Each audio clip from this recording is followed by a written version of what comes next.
And good morning.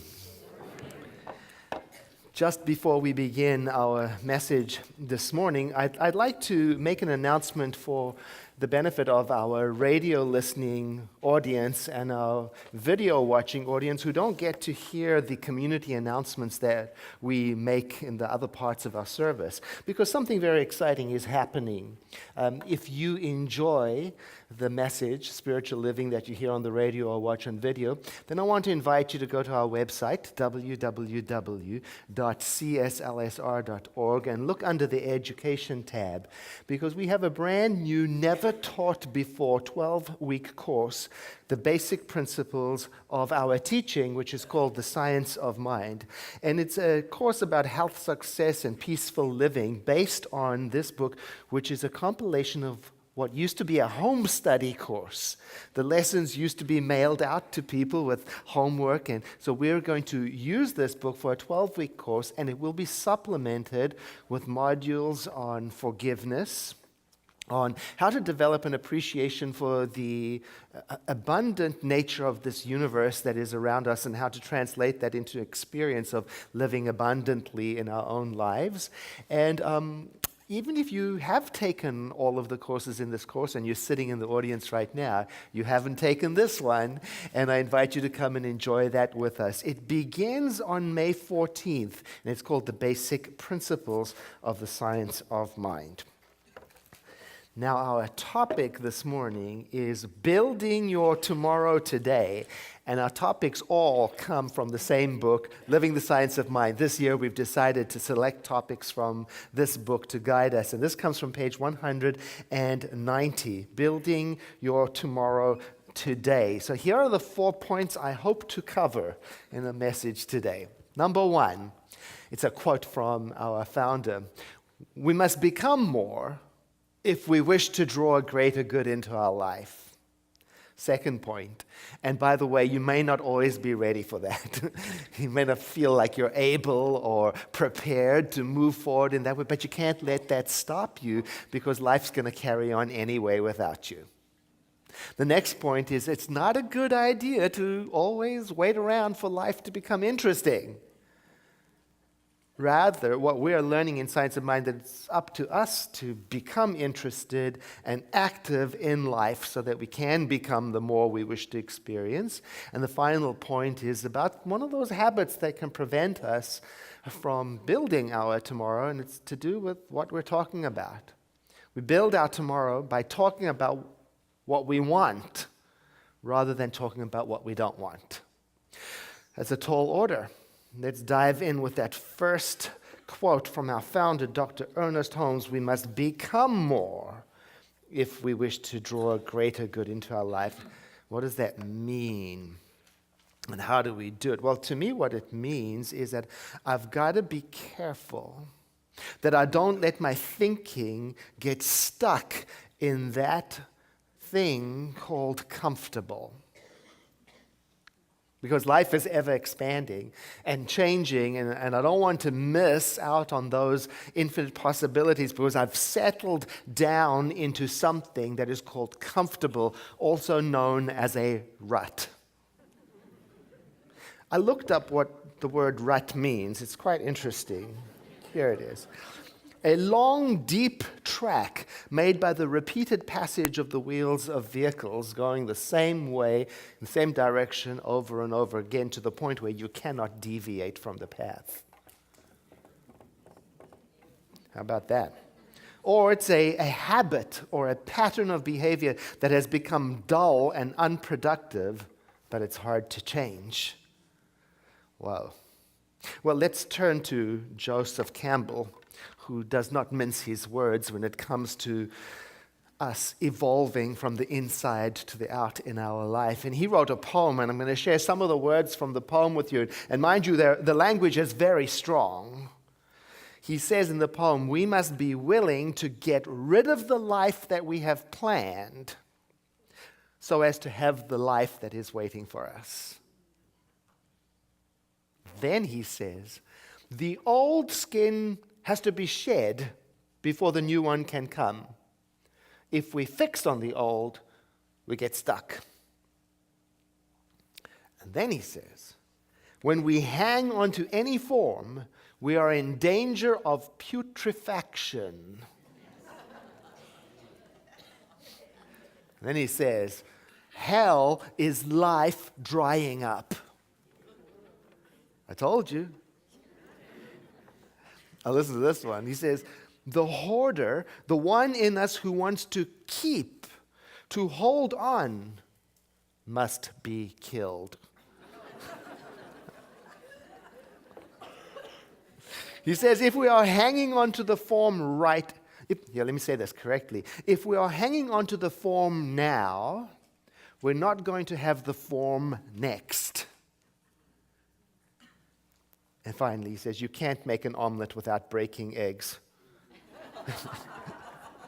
It goes on, but those strong words, it makes me want to look more deeply into this gentle phrase from Science of Mind that says we must become more if we wish to draw a greater good into our life. It's the same thing. To me, it means I'm the one. I must create the space in my thinking for that thing called new. I've got to be willing to break the shell of my thinking so that whatever wants to happen in my life can come through, that I'm not so much stuck in a rut that there is no opportunity for deviation, change of direction, newness. It means to me that I ought not to let my thinking get stuck in what happened in the past, because life doesn't. It's on the move, always. It means I ought not to let my thinking become obsessed with what might happen tomorrow.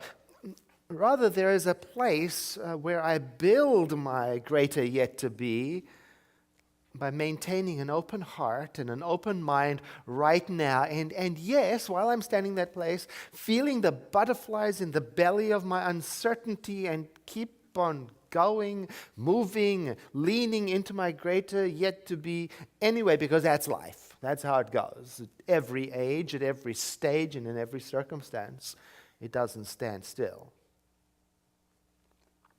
You know, I remember when we were purchasing this very building, how young I was. We were all young. Do you know that I remember sitting there in the real estate office with Jeff Baroni, one of our prayer practitioners, and it was the biggest purchase I had ever participated in my life. And I remember sitting there looking at the number on the loan that I was signing, and it was just beyond anything I imagined anything was possible. It was a stretch of imagination for me. It was a test of trust and courage. And you know, I can honestly say I thought to myself, it would have been easier for us to just stay where we were, even though it wasn't perfect, even though it was quite difficult at times. But it was familiar. At least I knew what I was dealing with. Even though at every point, life was whispering to all of us, you've got to go. Oh, there were so many moments when I didn't want to go. I wanted tomorrow to build itself without disturbing me. I don't want to have to step into the unknown. What's lovely about that? You know, so many times in our own history as a center for spiritual living, we've had to step into our greater yet to be and the unknown that it was wrapped in. Maybe you have had to also, and maybe it's time again. You know, do you know we started in a living room? That's how we started. We started in a living room on Clark Street in Santa Rosa. And then that egg had to be broken to accommodate the growth that wanted to happen. And so we moved into the basement of a building and shared it with a 12-step program. And then that egg had to be broken to accommodate the growth that wanted to happen. And then we purchased what used to be a synagogue and turned it into our center. And then that egg had to be broken to accommodate the growth that wanted to happen. And then began the moving around from this hall to this place, to this hall to this place. And then that egg of moving around like nomads had to be broken. And then we signed a lease at the Luther Burbank Center for 5 years, something we had never done before. And I'm telling you this because at each stage of the journey of stepping into the unknown, we were accompanied by the same stuff. You know? The drama of leaving behind the familiar that has within it the anxiety of feeling uncertain because we might tell ourselves, I don't think I'm ready. I don't know if I'm prepared properly. I'm not sure if this is going to succeed. I don't know if I can make this work. I don't know if I have enough funding. Which brings us to the second point. Well, honey, you may not always be ready or able or prepared to move forward, but you can't let that stop you because life doesn't pause. It moves anyway. Look, I certainly believe in planning and preparation, but you know, I can use planning and preparation to hide behind. I can use planning and preparation as the excuse for not moving forward. I'm planning. And also, it's tempting to get settled in, especially if what you're settling into is good. I'm remembering that phrase we talked about a couple of weeks ago. Don't let good become the enemy of better. Like this building, for example. You know, it's good. And surely you've thought, like I've thought, you know, am I keeping my mind open? Am I keeping my heart open? And what if maybe this building is supposed to be the stepping stone to our next phase of evolution, you know, not our final resting point. I mean, maybe getting here is the practice we needed for building the $50 million campus with an intentional living space and retreat center and preschool. I don't know. Look, I'm not dissatisfied with what we have, and I have no plan to move anywhere, so don't panic. But I am asking myself, am I building tomorrow in my thinking today? Or am I settling down into no growth? Am I building tomorrow in my thinking for the next generations to come? Or am I sitting down comfortably stuck in my thinking? You know, better doesn't have to be bigger. It could be deeper. But am I stuck? And why not accept life as it is, as that ever-expanding, ever-expressing something that it is? Then I can say my job is to look up from where I am and to dream and to imagine and to wonder and to let life pour itself into what I make room for in my mind and heart.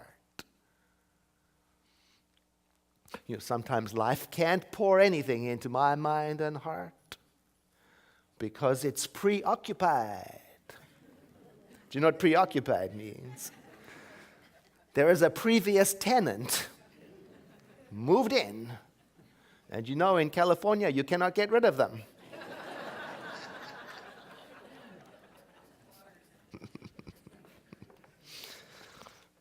Sometimes the previous tenant in my mind and heart has a name.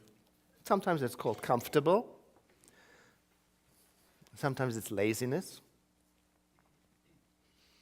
Sometimes it's fear. Sometimes it's discouragement. Sometimes it's doubt and so on, you know. You know, when we were buying this building and we were so filled up with all of that, doubt and hesitation and scaredness, and about purchasing this building, something we'd never done before. I remember Reverend Ruth Barnhart got up and she shared an image with us. She had been present at a pregnancy, a labor of a young woman she knew, and the young woman in the midst of the labor decided that she couldn't go through with the birth. And she shared with us that the midwife said, just calmly and clearly, the baby is going to be born. And I thought, that's it. There it is. That's clear. And I try to remember that image right now when I feel afraid that it's going to be too difficult. I tell myself, life is going to happen anyway.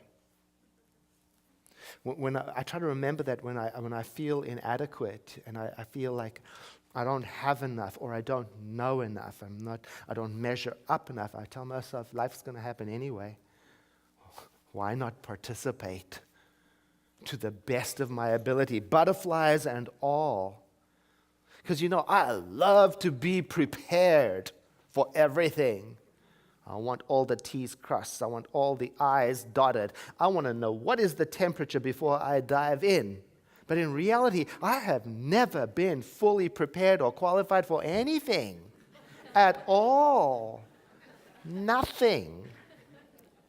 Nada. And all of that self-doubt and questioning the things I tell myself, it can get in the way of me building my tomorrow because I'm so busy focusing on I have to start off on the right foot and I have to be prepared and my history determines it's on and on and on and on. And one of my friends said to me, that might be unrealistic to think you can be that prepared or that qualified. My friend shared with me that Isaac Newton did very poorly in grade school. Apparently his teacher called him idle and inattentive. And he shared with me that Thomas Edison's teachers may have called him stupid and unable to learn anything. In fact, he was fired from his first 2 jobs for being unproductive. Or how about the Kansas City Star newspaper editor who fired Walt Disney because he lacked imagination? Or the Baltimore TV producer that told Oprah Winfrey she was unfit for television. Or Abraham Lincoln, who only had 5 years of formal training. It goes on and on and on. Because now I remember that, and now I can ask myself, okay, what's your excuse, Eddie?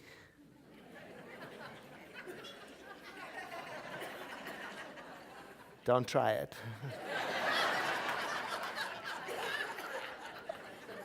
No, the point is, if I wait for approval from myself or from anybody else, I'm going to stay where I am. Same rut. I know that. And here's a thought from our founder, Ernest Holmes. He says, it is possible that you have been using the power of your mind to produce the very limitation from which you wish to extricate yourself. Whoa. How does he know? I know what he means. My mind will tell me, I'm not ready. And so it creates opportunities to stand still. My mind will tell me, I'm not worthy. And so it creates comparison and acting small. My mind will tell me, I'm not really prepared. And so then it creates being distracted on almost anything else except the step forward. My mind will tell me you don't have enough training or credentials. And so it creates excuses and on it goes. I remember the very first day on the job at this center that I had. I had no idea how to do it. I didn't know what to do. I remember sitting at my desk in my clean office. A clean desk. You could see the surface. And I remember feeling panicked. Look, I had completed the training, absolutely. I had even interned at 2 previous centers. I had volunteered for every organization like ours you could think of. And still my mind wanted me to stay stuck in smallness. Here I was, finally exactly where I wanted to be, and my mind was saying, you don't know what to do. The thing is that my mind was accurate. I didn't. Nothing I learned in school could have prepared me for this job. And still, I had to get up and step into the unknown. It was very scary. But sitting in the chair behind an empty desk in my comfort was not going to build the kind of tomorrow that I wanted to live in. I had to get up. I had to speak up. I had to show up. And for an introvert, that is terrifying. I had to become more than I had ever been before in order for life to be able to flow through me. And I didn't know how to do it. But I had learned through this teaching that even though I didn't know how to do it, that gratefully there is a power within me, like it is in you, that is affirming our growth from the inside out. I just had to learn how to listen to it more accurately because I was listening to everything else. There's a story, I think it's a Sufi story, of a man walking about the woods and he spots a wounded fox and wonders, how will it survive? I wonder what provisions the Creator has made for its creation. And then along comes a tiger, a nursing tiger, who has some prey and feeds her babies first, and then, strangely enough, takes a little bit of the food over to the wounded fox. And the man says, how wonderful. How wonderful this is. I too shall rest in a corner with trust in the Lord of creation who will provide me with everything I need. And so he lays around for a couple of days and nothing happens. And eventually he dies from starvation and he wakes up in heaven faced with the Lord of creation and says, what's up? No, the Lord of creation says, I sent you the messages. You were supposed to follow the example of the tiger, and instead you imitated the wounded fox. Ooh. That is the third point of our message today. It's not always a good idea to sit around and wait for life to become interesting. Ours is the task of becoming interested and active in life, no matter what your age. No matter what your health, no matter what your finances, no matter what your history, no matter whether you are in love or out of love, no matter that people around you won't behave themselves. You and I, we have a mind, and a mind is a beautiful thing to use, to engage in life, to dream with, and to create with. Have you noticed that when you are interested in something, you become alive? I remember once somebody said to me, but well, there's nothing for me to be interested in. I just told her what I'd learned in Science of Mind. Pretend you are until you are. Get interested, and you will be interesting.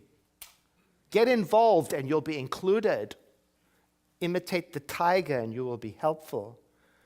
Make meaningful connections, and you will fall in love. The fourth point of our message today is this. We build our tomorrow by talking about what we want rather than talking about what we don't want. Because that can get in the way.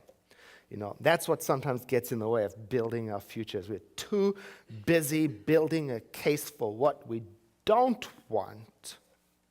And truth be told, what we talk about represents our dreams and our imagination, that's for sure. The words that come out of our mouths they originate in the creative medium of our thought, and that makes them powerful by my way of thinking. Oh, that's something to consider. What are you talking about? What kind of tomorrow are you building with that talking? With the images that we burn into each other's minds, with the words and ideas we cherish. We know we cherish them because we use them over and over and over again and repeat them. Oh, that's something to consider. When I talk, what does it make me dream for? What does it make me feel and wish for and reach for? How does it affect the people around me? That's something to consider. Are my words building the kind of tomorrow that I want to live in? What am I breathing life into? Or the way we use our words. I was remembering meeting a friend, reconnecting with him. I hadn't seen him for a very long time. And we had mutual friends in common. And we got to talking about the people that we hadn't seen.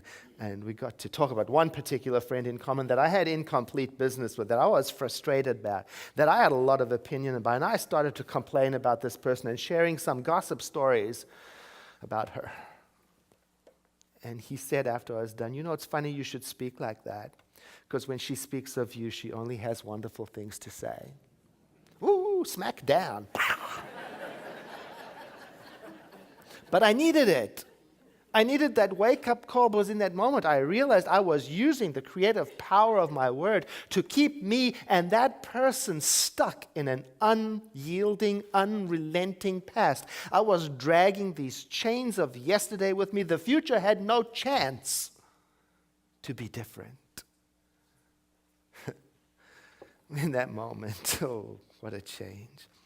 Here's a practical exercise, one that I have used to create a better future. Maybe it will do the same for you. It's this. Go on a criticism and gossip diet for a week. Oh, when you go on a diet, it's very important to take the right supplements. These are the supplements you have to take. Take one compliment per person every day. No matter how many people you meet in your mind, pay them a compliment. Oh, phew. When I did that practice, I noticed that it really took attention and mindfulness to stay on track, because a lot of the time my mind was busy going over and over again what I didn't want.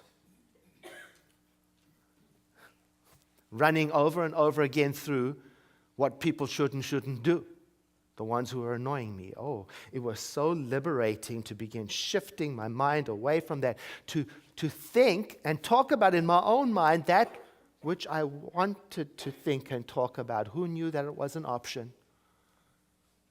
To train myself to think about what I wanted to think about. Try that for a week, for a minute. Just a minute. People who are excited about life, they don't talk about what they can't have. Sometimes they're irrationally enthusiastic about what it is they want. And it seems to me that they often don't care how ridiculous they seem to others.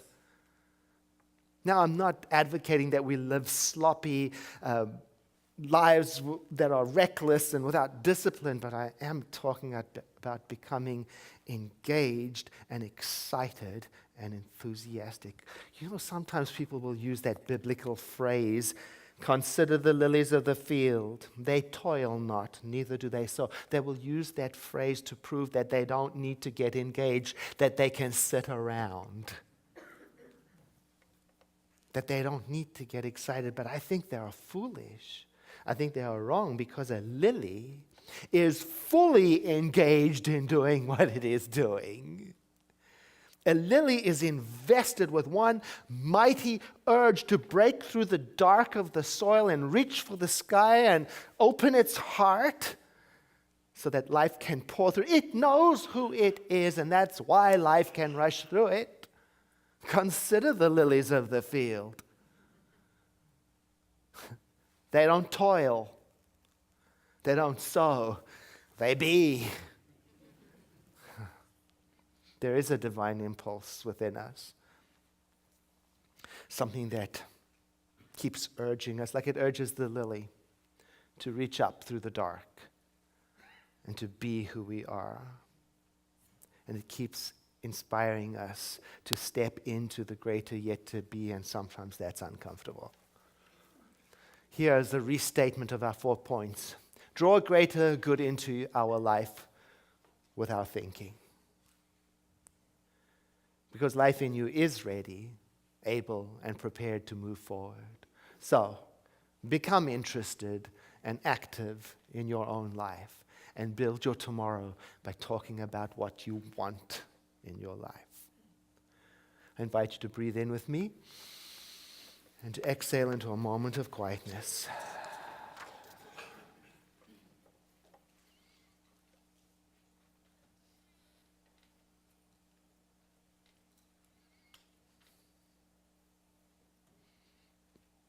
Within me is that which is perfect and complete, which was never born and can never die, that which is life itself, the divine presence, the spark within all.